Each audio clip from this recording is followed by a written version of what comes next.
Le Dakar, avec l'Or du Dakar de Motul, partenaire majeur.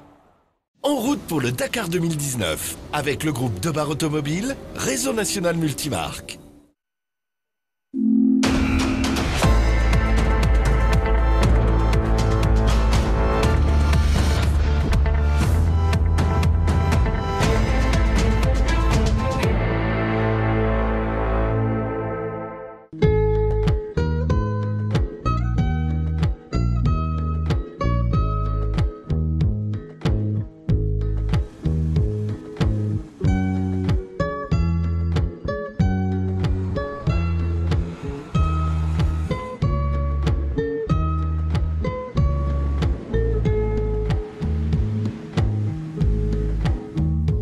Pas sûr que les pilotes de ce Dakar 2019 aient eu le temps de profiter aujourd'hui de ce cadre majestueux qui leur était offert le long de l'océan Pacifique. Nous sommes sur une des plus belles côtes du monde ici au Pérou. Bonsoir à tous et bienvenue à San Juan de Marcona. Nous sommes à 500 km au sud de Lima.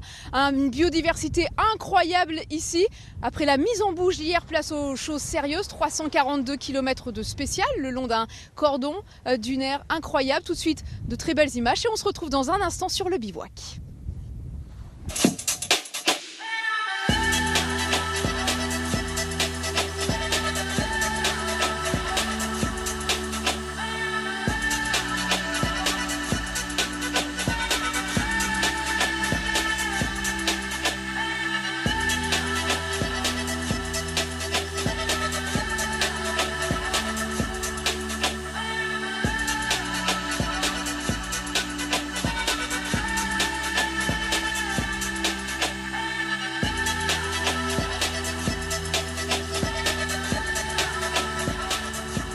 Et nous voilà de retour sur le bivouac où il y a autant de vent que le long de l'océan Pacifique. Alors vous voyez ce bivouac, on est juste à l'entrée. Les camions d'assistance commencent à arriver, les voitures également. Et dans quelques dizaines de minutes, on espère voir arriver les premières motos. Les Péruviens sont aussi amassés le long pour encourager les coureurs. Comme chaque soir, on rejoint notre consultant. Bonsoir Luc Alphand. Bonsoir Céline, bonsoir à tous. Je parlais de mise en bouche à l'instant pour hier. Maintenant, ça y est, on a eu une vraie belle étape aujourd'hui. Oui, voilà, 342 km d'une étape assez variée finalement, mais il y avait 70-80 km de sable, de vrais franchissements, il y avait de la haute vitesse, il y avait, j'allais dire aussi, je ne sais pas s'ils en profitent vraiment, mais de belles images, du spectacle, parce qu'on est allé au bord du Pacifique justement, on revoit cette étape qui s'est lancée dans les cordons, qui est allée faire une boucle le long du Pacifique, qui est remontée et qui a refini à la fin dans les dunes, et avant cette liaison de 220 km jusqu'à San Juan de Marcona où on arrive aujourd'hui, mais vraiment une vraie belle première étape. Et la vraie belle première étape aussi de Sébastien Loeb, c'est l'homme du jour qui a signé une belle arrivée, première victoire. Il n'était pas forcément en pleine capacité hier, arrivé 11e, et Sébastien Loeb voilà, signe la spéciale ici à San Juan de Marcona. Alors, bon, pour parler de Sébastien Loeb, est-ce que c'est vraiment une surprise? Je ne sais pas, il a déjà gagné beaucoup de spéciales ici sur le Dakar. Je pense que sur la première spéciale hier, il avait du mal à se jauger. Il ne voulait sûrement pas ouvrir aujourd'hui. Et après, derrière, il avait peut-être un peu mal dosé sa mise en jambe, j'allais dire. Mais aujourd'hui, il a eu, j'allais dire, une piste assez dégagée finalement, parce qu'il a pu profiter d'un Cyril Després qui s'était arrêté pour aider Stéphane Peter-Hansel pour avoir un bon lièvre devant. Il n'a pas été gêné par la poussière, et cette 11e place l'a amené à une superbe victoire d'étape aujourd'hui avec zéro problème. Voilà, alors qu'on voit les images ici de sa Peugeot PH Sport. Alors, il nous fera le plaisir tout à l'heure, Sébastien Loeb, d'être aux côtés de Gaël Robic. Mais pour l'instant, on va revenir sur tout ce qui s'est passé pendant cette journée. Point de vue de l'hélicoptère avec Keke, notamment au-dessus de Alatia, qui a ouvert ce matin la piste, également de Carlos Sainz. On regarde ça.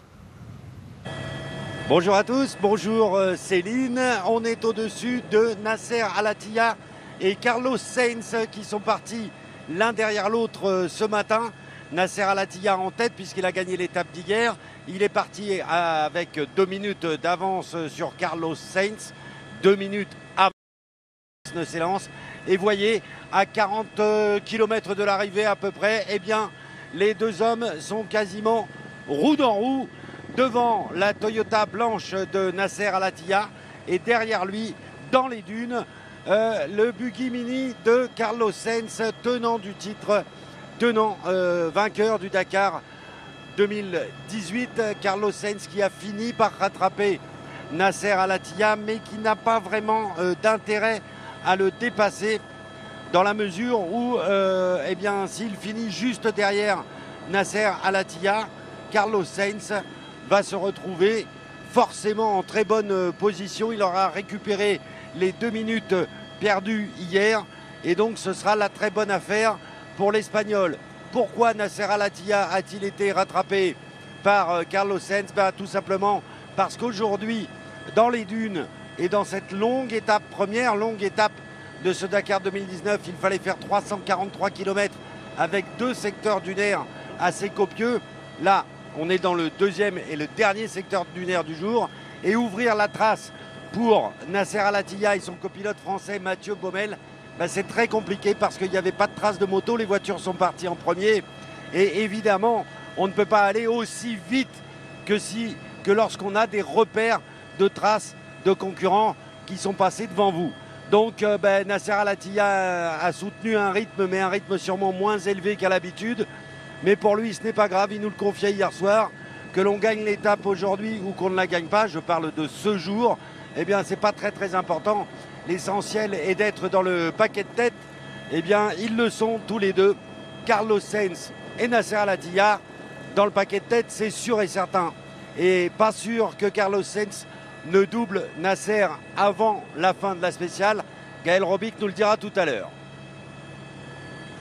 Jean-François, donc Carlos Sainz qui est arrivé 8e de cette étape, Nasser Al-Attiyah 11e et Luc Alphand, vous venez d'arriver parce que vous avez eu le privilège de survoler les 2 hommes tout à l'heure, vous avez eu le privilège aussi de les rencontrer à l'arrivée.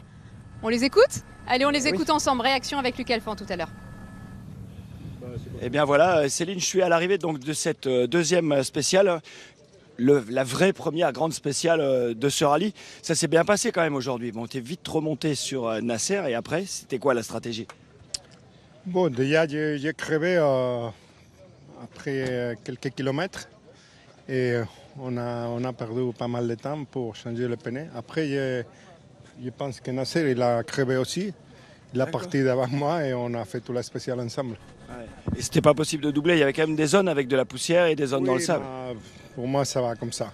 Ouais. Je préfère rester derrière. Voilà, c'est un peu le jeu aujourd'hui. Le jeu, c'était quand même d'attendre derrière et de remonter. Et c'est vrai que ceux qui se sont élancés plus loin feront peut-être sûrement un meilleur temps.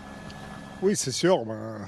Il faut passer un spécial. On a passé déjà aujourd'hui. Après, on va voir. Demain, on part derrière. Alors ça, c'est sûr que c'est long. Donc une bonne position donc, pour Carlos Sainz. On va essayer d'aller voir tout de suite, comme ça, dans la même... on va couper. On va retrouver Mathieu Baumel parce que Nasser est juste occupé. Bonjour. Est-ce que c'est quand même pas le pied de partir devant comme ça, une lumière? Bon, c'est difficile d'ouvrir, mais est-ce que c'est quand même pour le plaisir? C'est fantastique, c'est sûr, parce qu'on passe dans des endroits extraordinaires. Après, ouvrir aujourd'hui, on savait qu'on allait se faire ramarrer par un peu tout le monde, donc c'est le cas. Mais du coup, ça nous met en bonne position pour demain, donc on est plutôt content de notre journée. Ouais, sinon, c'est zéro problème, quoi. Peut-être une crevaison, non? Oui, une crevaison, mais on perd 1 minute 20 ou 30, j'en sais rien, un truc comme ça. Mais ouvrir et être qu'à 5 ou 6 minutes, c'est super. On est vraiment content. En tout cas, bravo, c'était une super nave. Je vais essayer d'enfiler comme ça, même si on est un peu dans le temps. Nasser, beautiful, nice stage, but Happy still, New Year. yeah, happy New Year, yes, but still hard to open. Very, very hard, but okay, like what we say, we decide yesterday to push and to win and to open. If we are losing time today, tomorrow will be very, very difficult, I think, for everybody. But to have a good position for tomorrow, I think it will be good for us. Thank you, Nasser. So good luck. Donc il disait justement à Nasser que aujourd'hui c'était un peu le jeu, il partait devant, il s'est lancé, ils n'ont pas eu de gros problèmes à part de partir devant, donc tout le monde ramarre un tout petit peu de derrière, mais demain il a une bonne position pour s'élancer demain. Céline. Voilà, et nos 2 Français, Sébastien Loeb, qui je le rappelle a donc signé la très belle opération du jour, et Stéphane Peter Ancel, on va les retrouver également en navigation dans les dunes avec Jean-François Kerker tout de suite. Au-dessus de Sébastien Loeb, Céline, Sébastien Loeb qui est en train de réaliser la perf du jour. Tac, il passe la ligne avec Danos, Daniel et Léna. Les 2 hommes ont réalisé une spéciale formidable, puisque sans pouvoir vous donner de temps précis, je peux vous dire que les 2 au volant de la Peugeot là terminent à une position par rapport à l'ordre de départ qui est tout à fait intéressante. Donc là, ils vont poinçonner leur ticket. et continuer leur route jusque vers Luc Alphand qui va recueillir leurs impressions.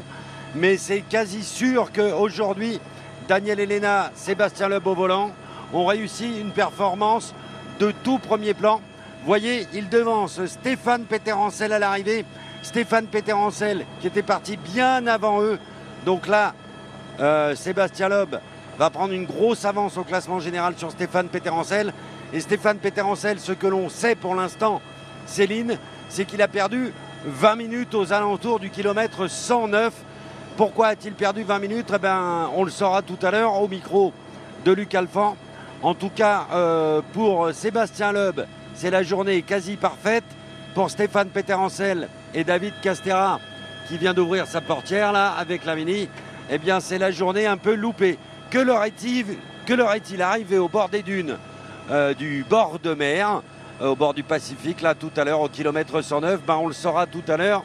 Mais encore une fois, j'insiste, grosse perf de Sébastien Loeb et Daniel Elena. Merci Jean-François. Alors vous connaissez, vous avez posé la question, ben moi on va vous donner la réponse avec Luc Alphand qui était justement à l'arrivée de la spéciale avec Stéphane Peter-Ancel. Stéphane Peter-Ancel, on a beau s'appeler Monsieur Dakar, on a beau détenir le record du nombre de victoires sur cette compétition, eh bien oui, les dunes, elles ont des pièges et il a perdu du temps. Il explique pourquoi à Luc Alphand. Oui Céline, je suis avec donc Stéphane Peter-Ancel à l'arrivée. Peut-être la meilleure des journées, Stéphane.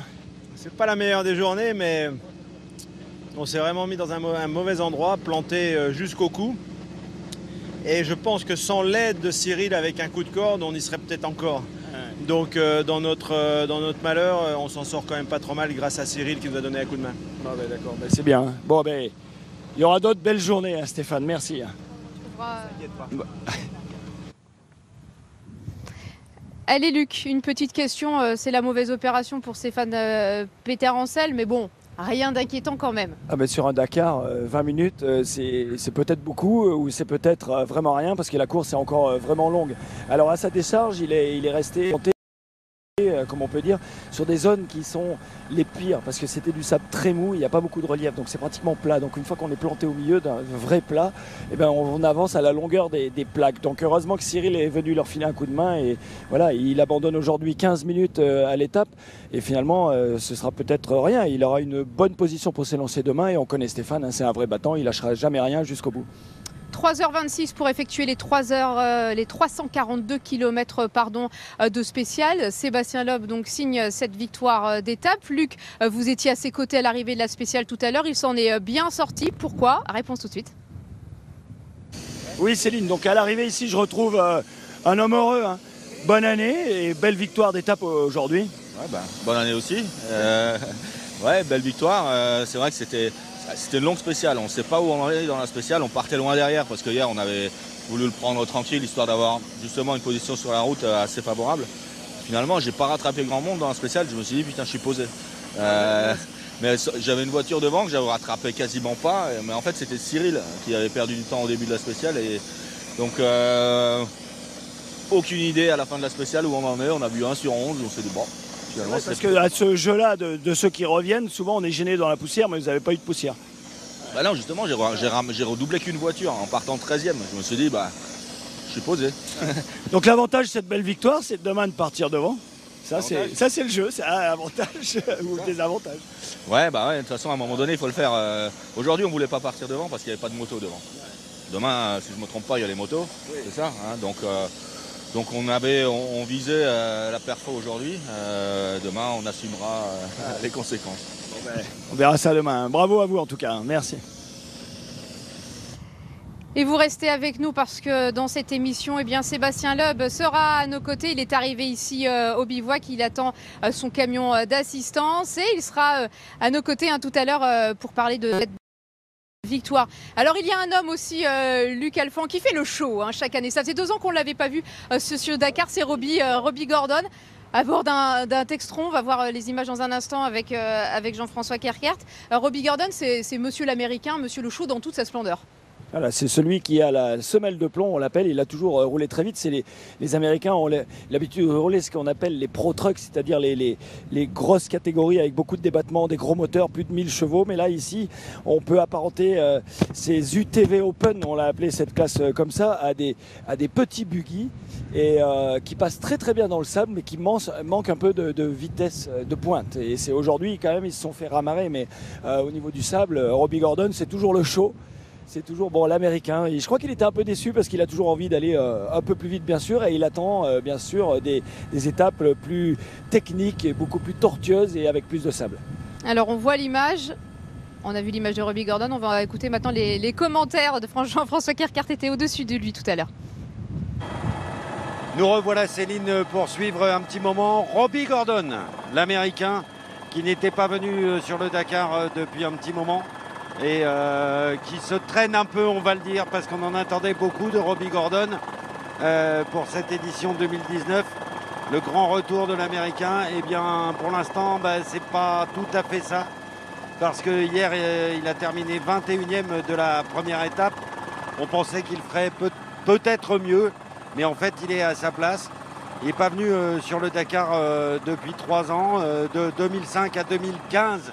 Il a quand même totalisé 10 victoires d'étape, l'Américain. C'est pour ça qu'on en attendait un peu beaucoup. Mais le petit Textron ne répond pas à toutes les attentes que nous avions, nous, les observateurs, les suiveurs du Dakar. Toutes les attentes que nous avions sur Robbie Gordon, qui se traîne un peu, malheureusement, dans les parties un peu rectilignes ici, au milieu des cordons de dune, par exemple. Il a du mal à dépasser le 110 km/h. Tout ça est un peu poussif. Il a une boîte automatique dite CVT, c'est-à-dire que c'est un peu comme le scooter de Monsieur Tout-le-Monde, voyez-vous. Il appuie sur la pédale et puis la machinerie fait tout le reste. Et puis là, aujourd'hui, on s'aperçoit qu'il lui manque une de ces 2 roues de secours qui lui servent également de stabilisateur. On va voir là, en franchissement, ce que ça donne. Il est quand même obligé de couper. Il ne peut pas traverser les dunes à fond, il ne peut pas survoler les crêtes de dunes. Donc ça risque d'être un peu compliqué pour Robbie Gordon toute cette fin de Dakar parce qu'il aura du mal à lutter avec les écuries type Mini ou Toyota. On pensait qu'il pourrait venir faire le poil à gratter parmi les gros concurrents, parmi les favoris. Moi, j'ai l'impression que ça sera bien compliqué pour l'Américain. Tout le monde n'a pas quand même le même genre de scooter, hein, je tiens à le dire. Luc Alphand, vous avez un scooter qui ressemble au Textron de Robbie Gordon, vous? Moi, je suis à l'ancienne, moi. J'ai des bonnes vitesses. J'y crois toujours. Allez, on vous l'avait promis.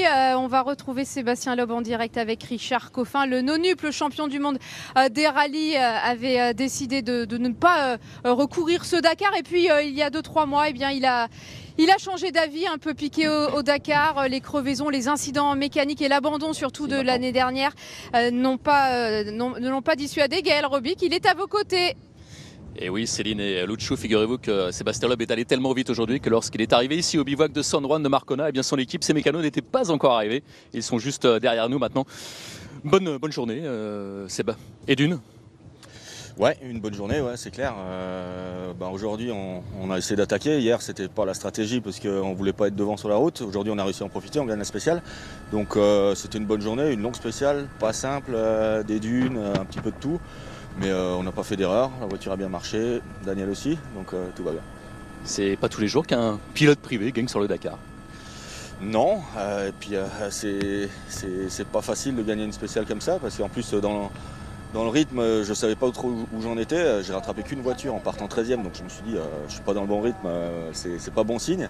Et finalement, en fait, j'étais intercalé entre 2 voitures rapides et puis voilà, on a roulé tout le long. On a eu la surprise à l'arrivée de faire le meilleur temps, donc c'était vraiment cool. Et puis non, c'est pas tous les jours qu'un privé gagne. Demain, ce sera une autre étape aussi. Ça sera compliqué, on sera devant, mais on fera avec. Justement, Daniel Elena est déjà au travail dans le camping-car parce que demain, il va falloir ouvrir la piste avec une bonne partie de navigation.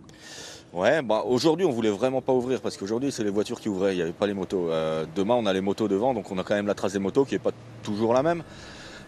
Mais globalement, on s'en inspire quand même pas mal. Donc voilà, non, il travaille beaucoup quand même. Il fait des efforts, il travaille 5 heures tous les jours à bosser sur son roadbook. Donc c'est bien, il est motivé, il fait ce qu'il faut. Il a fait une bonne journée aujourd'hui, donc j'espère qu'il sera capable de refaire une bonne demain en ouvrant la route. Merci Sébastien. Voilà Céline, vous savez tout. Sébastien Loeb, désormais 5e du classement général. Ah oui, la belle opération de cette deuxième étape. On disait de Sébastien Loeb qu'il allait peut-être jouer plus les arbitres que les favoris. Il est en train de nous prouver le contraire, Luc. Ouais, il s'appelle quand même, voilà, c'est Monsieur Loeb. C'est quelqu'un, dès qu'il monte dans une voiture, il va très très vite. Donc on sait qu'il a le potentiel. Cette voiture, quand même, la Peugeot, elle a gagné les 3 dernières éditions de la course. Donc on connaît le potentiel de la voiture. On connaît aussi le potentiel de PH Sport. Donc c'est une équipe qui déjà court en WRC, etc. Et puis finalement, il est pas tout seul, Sébastien Loeb. Il y a Ariane 7e aujourd'hui à 3 minutes et quelques. Donc ils sont déjà presque 2 aussi. Donc il peut compter au moins sur un coéquipier qui est pas si loin et qui peut l'aider en cas de pépin. Donc voilà, on lui souhaite d'aller le plus loin possible et on souhaite surtout à des équipes, c'est pas une petite équipe, à des équipes comme ça de traverser ce Dakar sans petits pépins. C'est souvent ce qui cloche. Alors on le disait, le sable, c'est pas non plus son terrain de prédilection. Il s'est très peu entraîné parce qu'il s'est décidé très très tard. Je crois que c'était 1h30 dans le désert d'Abu Dhabi. Mais ça ne change rien finalement. Non, mais il a 3 éditions au compteur, donc les premières grosses dunes de sable, il les a faites. Il a déjà passé les premières galères, il a déjà pelleté beaucoup, ça on l'a déjà vu pelleter beaucoup. Donc voilà, il a déjà une bonne connaissance de ce rallye. Il a toutes les cartes en main pour en tout cas faire le trouble fait. Contre, j'allais dire, parce que les Toyota ont l'air déjà vraiment une équipe qui est vraiment en forme. Alors, qu'est-ce qui s'est passé depuis ce matin? On vous le disait, ce sont les voitures qui ont ouvert le bal et Nasser Al-Attiyah qui a ouvert la piste. Les images étaient très belles, elles étaient matinales. Reportage complet tout de suite de Gaël Robic. Cette année, le Dakar est plus court, mais les journées sont plus longues. Le soleil se lève à peine que les autos partent déjà au boulot. Premier de cordée, Nasser Al-Attiyah ouvre la route. Pour le Qatari, vainqueur hier, l'équation est simple. Perdre un minimum de temps. 11e de l'étape, la Toyota concède un peu plus de 7 minutes. Demain est un autre jour. Sale journée aussi pour Stéphane Peter-Hansel. Déjà retardé hier par un pépin mécanique. Un souci électrique, un petit arrêt buffet dans la dune. Et la Mini 17e de l'étape perd encore un quart d'heure. Pour l'heure, la 30e participation de Peter n'a rien d'une soirée anniversaire. Je me suis bien planté dans une dune, et vraiment jusqu'au cou. Et je crois que sans l'aide de Cyril qui nous a mis un coup de corde, qui nous a tiré, je crois que j'y serais encore. Donc finalement, par rapport à l'endroit où on était, on perd pas mal de temps, c'est sûr, mais on est là et on est quand même content d'être là. Carlos Sainz 8e, Cyril Després 6e. Chez Mini, ce n'est pas le jour des buggy. Heureusement, une Mini peut en cacher une autre. 9 ans après son apparition, la version 4 roues motrices, quadruple vainqueur de l'épreuve, reste une valeur sûre. Nani Roma le confirme avec le 2e temps du jour. Rien de mieux pour effacer les mauvais souvenirs. C'est la même spéciale que l'an dernier. Et à l'époque, pour moi, ça s'était mal passé. C'est très agréable. Ce matin, j'ai eu du mal à partir car beaucoup de choses me sont revenues en mémoire. C'est sûr, c'est un bon résultat. Et question bon résultat, Giniel De Villiers en connaît un rayon. Une victoire, 8 podiums et pas un seul abandon en 15 participations. Ça classe son homme. On ne voit jamais le Sud-Africain, mais il est toujours là. 4e de l'étape, le voici leader du général, 28 secondes devant son coéquipier Bernard Ten Brink, 3e du jour.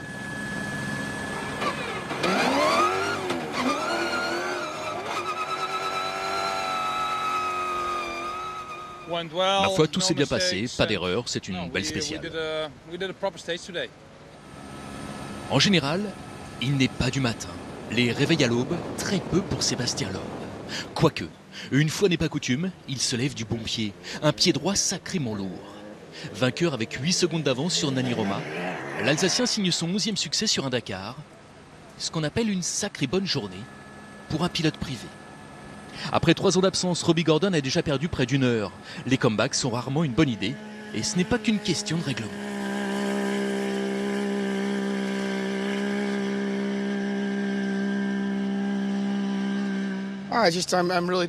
Je suis très déçu. De toute façon, ça devait bien arriver. Je me traîne, je suis limité à 130 km/h quand les autres prennent 180. Je n'ai aucune chance. Ok, nous sommes à armes égales dans les dunes, mais dans les lignes droites, je n'ai aucune chance. Lui a toutes ses chances. Ancien motard, Chaleco Lopez revient cette année sur 4 roues.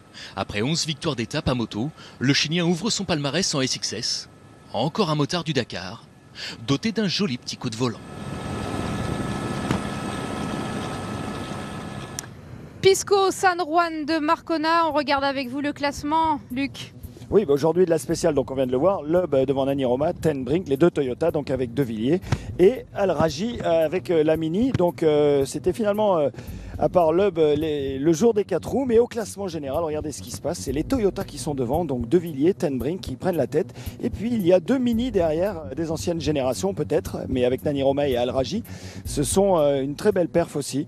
Mais rappelez vite fait aussi que les 10 premiers sont en 3 minutes 50. Donc voilà, rien n'est joué et c'est encore très très serré. Les classements en direct, les replays des émissions, les plus belles images également en coulisses de ce Dakar. Ne manquez pas notre rendez-vous sur France TV Sport. C'est en continu. Tout ce que vous voulez retrouver, une seule adresse, France TV Sport, notre site internet, notre compte Instagram également. N'hésitez pas à vous y rendre. Alors, pour être au plus près en course des concurrents, eh bien nous, on a une voiture embarquée qui est avec Brice Bobby, avec Benoît Durand, avec Maxime Fouet. Et nos 3 hommes, eh bien, ils ont été au plus près de ces participants qui ont connu également les premières galères. On vous laisse déguster leur reportage.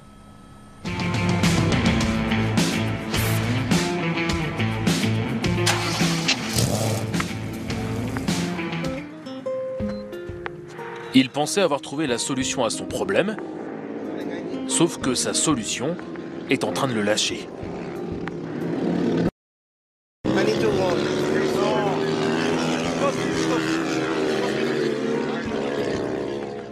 Dans combien de temps? Le propriétaire du 4x4 péruvien n'attendra pas 1 minute de plus. Il aura tracté Axel Dutry sur 2 km, mais il doit repartir.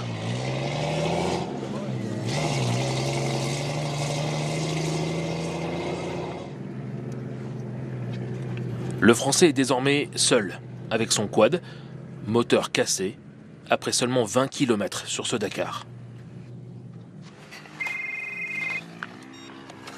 Oui.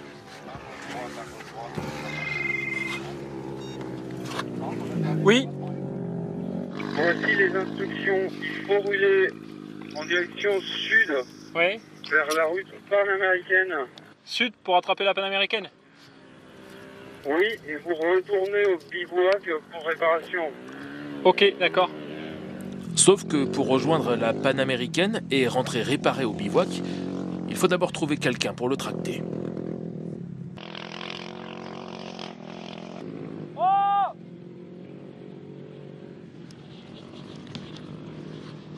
J'ai fait Rallye du Maroc au mois d'octobre avec le même quad, mais un vieux quad qui avait déjà plusieurs heures de course, et j'ai dit je vais prendre un vieux quad exprès voir si ça tient pour l'endurance. J'ai fait Rallye du Maroc, j'ai fait 2500 km, j'ai jamais eu un problème, j'ai même gagné.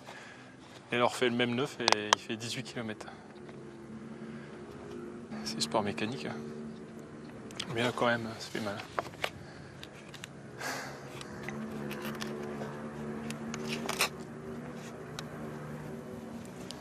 C'est comme ça. Plus qu'à espérer qu'il y ait un local qui arrive.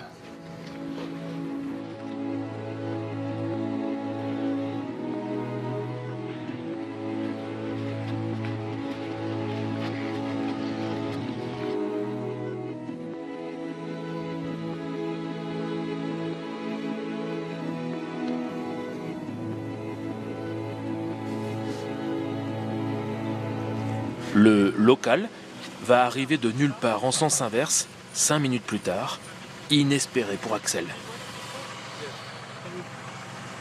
Bring me? Yes. Yes, possible? You finish? Yeah, you need to bring me in the bivouac of Pisco. Yeah. Possible? Si. Et voilà comment le numéro 247 va pouvoir rentrer à son assistance, changer de moteur et boucler finalement cette première étape quelques heures plus tard. Loin des premiers et de ses espérances, c'est vrai, mais au moins, Il a trouvé une solution à son problème.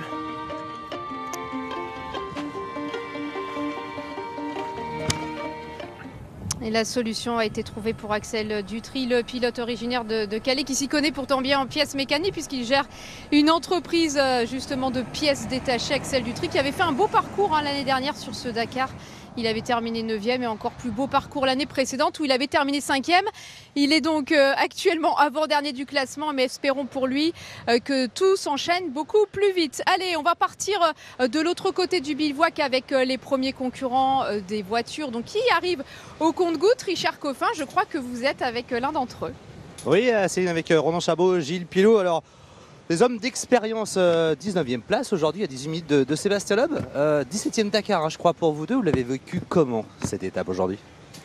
C'était la première grosse spéciale du Dakar 2019. C'était une magnifique journée. Il y avait des grandes dunes blanches. On a roulé le long de la mer, à ras de l'eau. C'était sympa. C'était vraiment très joli. Elles sont blanches avec des dégradés de gris. C'était vraiment très très beau à voir. Et puis quelques petites parties techniques au début et à la fin dans les dunes. Ouais. Alors, Ronan, je le disais, vous êtes un homme d'expérience. Ça y est, on est vraiment rentré dans le Dakar là cette fois? Oui, hier il y avait un petit prologue qui était sympa. On a crevé, alors on a perdu un petit peu de temps. Là on a pris notre rythme. Aujourd'hui on a roulé proprement. La voiture a rien, pas une crevaison. Les écarts sont assez serrés. Ça veut dire que ça va très vite quand même devant. Et puis demain, il y a un gros plat de résistance. Demain, c'est la grosse journée de dunes. Donc, il faut qu'on soit bien propre, bien... Voilà, là, on est chaud. On a bien roulé aujourd'hui. On est à peu près à notre place. On aurait pu artiller un petit peu plus. Mais c'est que la première journée du Dakar. Et c'est une bonne première journée. Dites-moi, demain, place... alors, c'est un équipage, ça marche à d'une auto. Gilles, demain, place à la navigation. Il y avait de la navigation aujourd'hui et demain encore. Ouais, on va avoir la même étape, un peu similaire. Il va falloir faire hyper attention au cap et aller bien sûr valider les waypoints. Ouais. Mais avec l'expérience, ça va le faire. Bon, ça devrait le faire. Maintenant, on a toujours petites choses imprévues quand même. Donc oui, normalement, ça devrait le faire.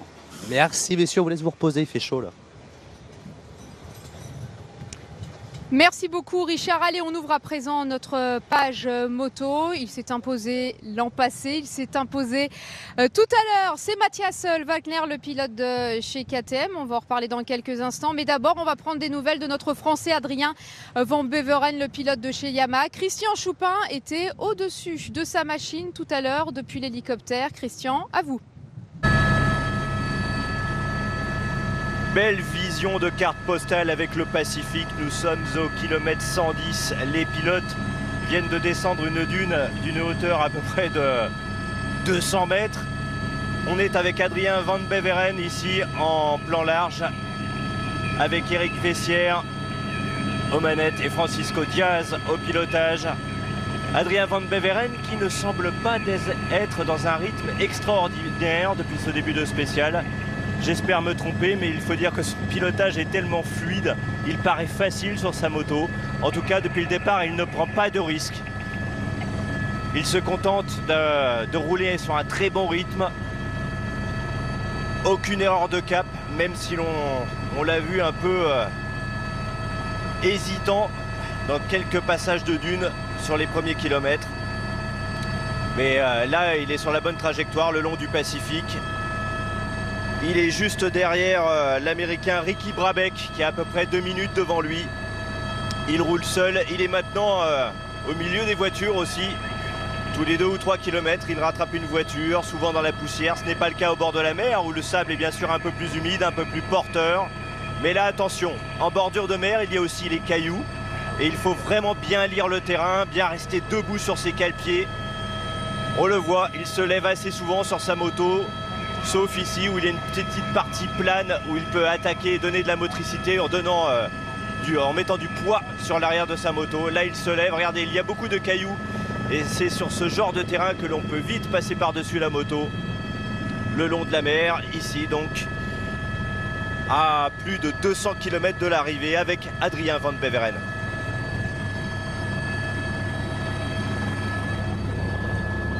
Quatrième de la première étape hier, 7e aujourd'hui. Christian Choupin nous a rejoint. Bonjour Christian. Ça Bonjour. va vite, hélicoptère. On fait vite les allers-retours, nous, entre le ciel et la terre. Ouais, et puis alors une journée comme aujourd'hui, faire des allers-retours entre le Pacifique, l'eau salée et le désert. C'était du bonheur. Un petit régal. Alors Adrien Van Beveren, par contre, lui, c'est un petit peu moins régalé. Oui, C'est on a dur. discuté au kilomètre 230 au ravitaillement. Là, il était un petit peu désabusé. Il est pris entre deux feux. D'un côté, il ne veut pas attaquer à outrance. Il reste méfiant sur sa moto. Et puis, secondo, il m'a confié cette information. La Yamaha possède une boîte 5 vitesses. C'est un choix stratégique. Les KTM aujourd'hui étaient en boîte 6 vitesses. Alors, avantage à la vitesse de pointe et ça a servi aujourd'hui sur les parties planes. Mais attention, désavantage aussi en pointe de vitesse. Donc, c'est un choix pour les dunes à venir. Donc, ce choix pourra peut-être être payant et on l'espère. Voilà pour le petit mot de la stratégie avec vous, Christian. On va revenir sur tout ce qui s'est passé aujourd'hui je vous au en- niveau des concurrents. Je veux tout savoir. Ouais, Tout savoir. je vous ramène surfer du côté du Pacifique au kilomètre 110. Ça me va bien. Allez, c'est on y va. parti, on y va. Avec un énergumène, regardez-le, en train de sauter Xavier de Soultret. Là, on arrive au-dessus de lui en hélico. On se dit, il va à fond. C'est le Barracuda du Pacifique qui est en train d'attaquer. Il double les voitures. Bref, il a l'air de faire une bonne opération. Bah, pas vraiment en fait.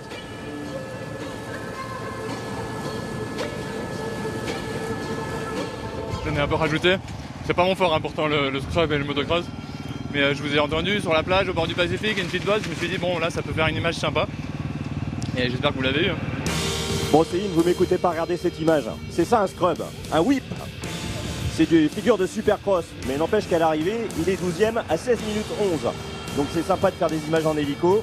Mais il a le bon tempérament, voilà, et c'est ça qu'on aime chez Xavier de Soultret. J'en suis sûr qu'il va attaquer et faire de meilleurs résultats. En revanche, Adrien Van Beveren, on l'a dit, voilà, un petit peu méfiant. On le retrouve vers le secteur du nerf, vers le kilomètre 35. Il termine 7e, note salée, il concède 9 minutes 05. Allez, il nous explique tout ça au ravitaillement au kilomètre J'ai jamais 230. connu le Pérou comme ça. Des cailloux vraiment piégeux, du fèche-fèche des voitures, avec des pierres cachées sous la poudre là, ça t'envoie dans tous les sens. Vraiment pas une étape pour mettre en confiance. Alors tenez, regardez un peu cet homme. C'est Ricky Brabec, le pilote Honda, ancien pilote de BMX de San Bernardino. Il est un peu taillé comme Luc Alphand, sauf qu'il a des grosses cuisses de descendeur en tant qu'ancien pilote de BMX. Premier de la Bajamil en 2017, troisième au Maroc cette saison. Eh ouais, mais mon objectif c'est de remonter sur ces gars-là dans les prochains jours. Bah ouais, Ricky Brabec, il fait une belle opération parce qu'il termine à 22 secondes seulement de Matthias Walkner, le vainqueur de la spéciale. Brabec deuxième et Matthias Walkner, eh bien franchement, moi je vous dis un truc, il a vraiment progressé encore depuis l'année dernière. Parce que certains disaient oui, il a un peu gagné par défaut l'année dernière, vu la concurrence souvent qui est partie à l'infirmerie. Bah, Matthias Walkner, moi je l'ai vu aujourd'hui rouler et je peux vous dire qu'il va vite. Je sais pas si c'était vraiment une super décision de pousser, d'attaquer aujourd'hui. J'ai pas vraiment gagné beaucoup de temps, mais c'est super d'avoir une victoire de spécial. Et puis Juan Barreda, lui il a eu le désavantage, eh bien c'est d'ouvrir la piste aujourd'hui. Alors que là on voit, pour l'instant c'est Toby Price avec son scaphoïde cassé qui a roulé comme il pouvait. On prend des nouvelles justement de son poignet à l'arrivée. Regardez cette protection justement. You fight with a good spirit. Ouais, vous avez attaqué vraiment avec le bon esprit. Ouais, parce que j'ai vraiment pas envie d'abandonner, je vais essayer de tout faire. Il avait vraiment mal aujourd'hui. Et on termine justement avec le numéro 5, Juan Barreda. Eh bien, il termine 3e de la spéciale à 1 minute 41. Il était vraiment dans le bon rythme. Il a surtout ouvert la piste et dès le CP1, dès le premier contrôle de passage, il était dans la poussière des voitures et il s'est bien débrouillé puisqu'il a même coupé à l'intérieur de certaines dunes. Alors que la navigation, franchement, c'est pas son truc, lui. Allez, Juan Barreda qui remporte la spéciale. Qui est en tête au général. Walkner qui est à 1 minute 31. Brabec, il a 1 minute 33, attention, parce que l'américain, là, il est dans le coup. Quintanilla, il a bien roulé aujourd'hui, il est à 3 minutes 17 au général. Price à 4 minutes 33 avec un scaphoïde opéré il y a 3 semaines. Je peux vous dire que moi, si j'avais un scaphoïde opéré, je serais pas avec vous, j'arriverais pas à tenir le micro. Moi, vous dites ça. Et en tout cas, Christian, Adrien Van Beveren. On connaît votre solidité, je suis sûr que ça serait possible, Christian, je suis sûr. Et Adrien, il est loin au général. Là, il a commencé à concéder pas mal de minutes. Le français, Ouais. la mauvaise opération du jour. Est-ce que ça veut dire aussi, messieurs, que tout simplement KTM marque de son empreinte et revient à la charge. Je ne sais pas si on peut le dire, parce qu'on regarde les 5 premiers au général, on a eu du Husqvarna, du Honda et du KTM aussi, et Yamaha sont un tout petit peu derrière. Peut-être que le choix de la boîte de vitesse était un choix vraiment plus technique pour dans les dunes et du plus tournant, mais à la fin, on ne peut pas dire que KTM se détache déjà. En tout cas, oui, Matthias Wagner aujourd'hui fait une superbe journée, mais Ricky Bauerk, il a roulé pratiquement en tête tout le long de l'étape. Et puis c'est peut-être nous, en fait, on est peut-être impatients de voir Adrien Van Beveren en tête, et lui, c'est peut-être lui qui réalise, en fait, qui est peut-être intelligent sur cette course, on va voir. Il faudra aller vite en tout cas pour rattraper ce retard. Merci messieurs. Alors on sait que les sports mécaniques c'est un sport d'hommes, même s'il commence à se féminiser un petit peu. On a 17, si je vous le dis, on a 17 concurrentes qui ont pris le départ de ce Dakar. C'était du jamais vu depuis 2009. Alors voilà comment les femmes s'en sortent par rapport aux hommes. Et on va regarder tout ça en images.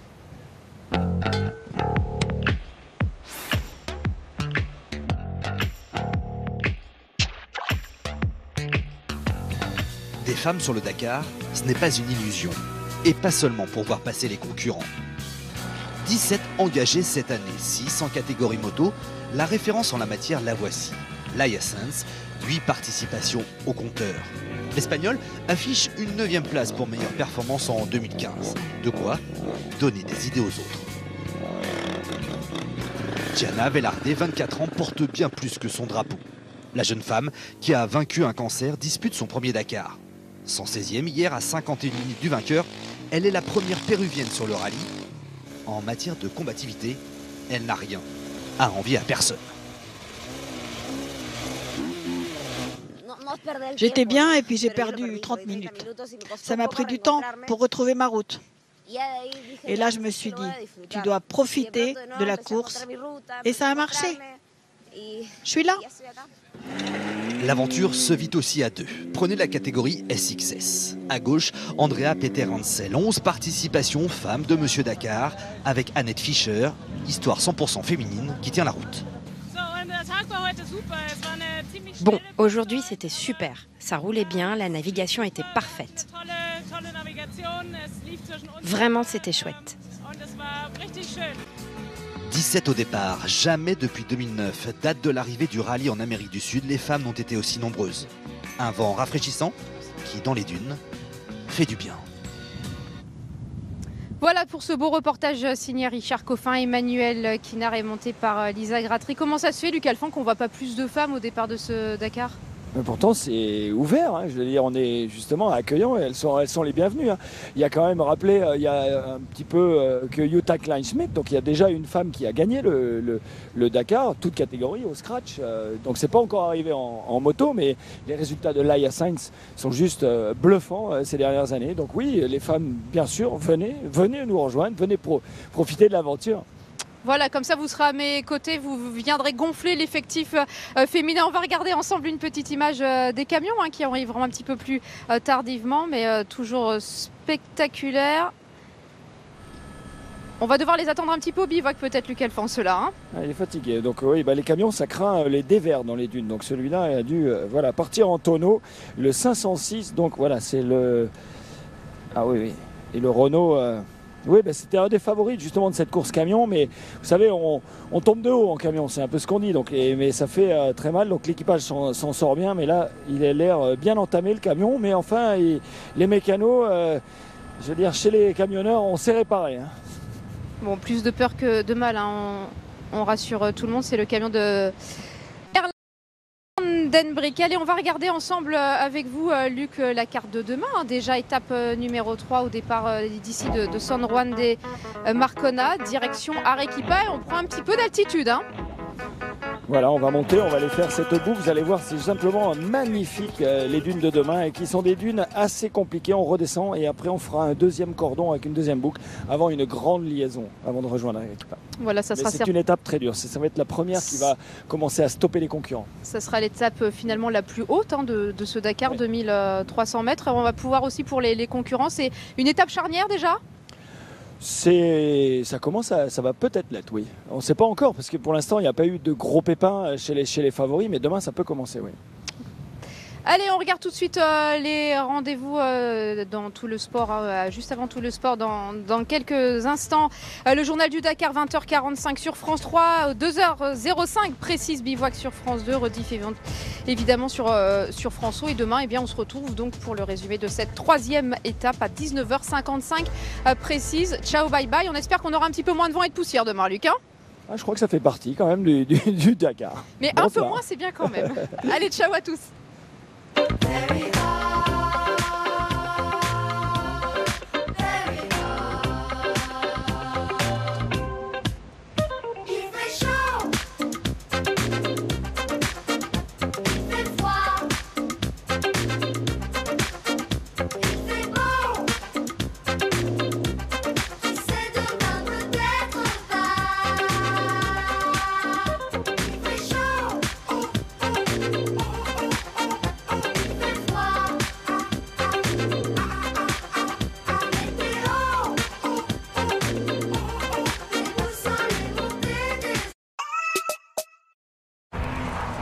Le Dakar, avec l'Or du Dakar de Motul, partenaire majeur.